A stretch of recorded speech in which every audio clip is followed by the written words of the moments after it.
एक बार की बात है, गौतम बुद्ध अपने शिष्यों को जिंदगी से जुड़ी अच्छी बुरी चीजों का ज्ञान दे रहे थे।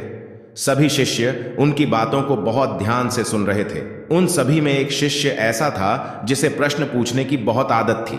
तो वो उठकर गौतम बुद्ध के पास गया और उनसे बोला, आप हमें जिंदगी के बारे में जो कुछ सिखा रहे हैं उस सब का क्या फायदा?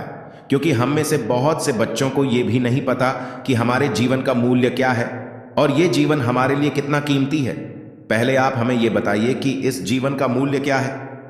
अपने शिष्य की बात सुनकर गौतम बुद्ध अपने कक्ष में गए और एक चमकता हुआ पत्थर का टुकड़ा लेकर आए। वो टुकड़ा उन्होंने अपने शिष्य को दिया और बोले, मैं तुम्हें इस जीवन का मूल्य तब बताऊंगा जब तुम इस पत्थर का सही मूल्य पता लगाकर आओगे।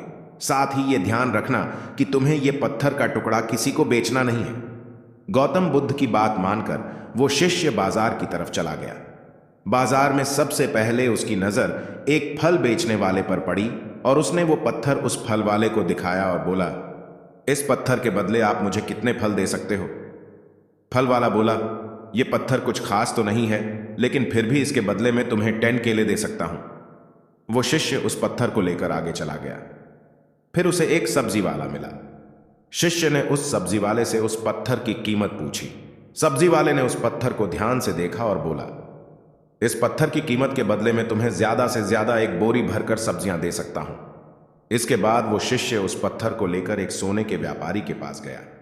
उस पत्थर की टुकड़े की चमक देखते ही उस सुनार ने उसकी कीमत 100 सोने के सिक्के लगाई। शिष्य ने वो टुकड़ा बेचने से मना किया तो वो सुनार उसके बदले 200 सोने के सिक्के देने को भी राजी हो गया, लेकिन शिष्य ने वो पत्थर नहीं बेचा। इसके बाद वो शिष्य एक हीरों के व्यापारी के पास गया और उनके सामने उसने वो पत्थर के टुकड़े को रख दिया। उस पत्थर को देखते ही हीरों के उसकी अचरज भरी बातें सुनकर गौतम बुद्ध बोले, तुम्हारे सवाल का जवाब इस रूबी की कीमत में ही छिपा है। हमारा जीवन भी एक रूबी है। रूबी की तरह यह भी बेशकीमती है, लेकिन हम इस बात को हमेशा नजरअंदाज करते हैं और अपने जीवन का मूल्य नहीं समझते। हम दूसरों को देखकर और उनके जैसा जीवन जीने की कोशिश में अपने जीवन की कीमत को कम कर देते हैं। हम ये सोचते हैं कि हमारी जिंदगी की कीमत वही है जो दूसरे हमें बताते हैं। उसकी अचरज भरी बातें सुनकर गौतम बुद्ध बोले, तुम्हारे सवाल का जवाब इस रूबी की कीमत में ही छिपा है। हमारा जीवन भी एक रूबी है। रूबी की तरह यह भी बेशकीमती है, लेकिन हम इस बात को हमेशा नजरअंदाज करते हैं और अपने जीवन का मूल्य नहीं समझते।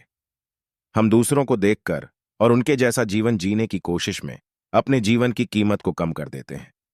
हम ये सोचते हैं कि हमारी जिंदगी की कीमत वही है जो दूसरे हमें बताते हैं।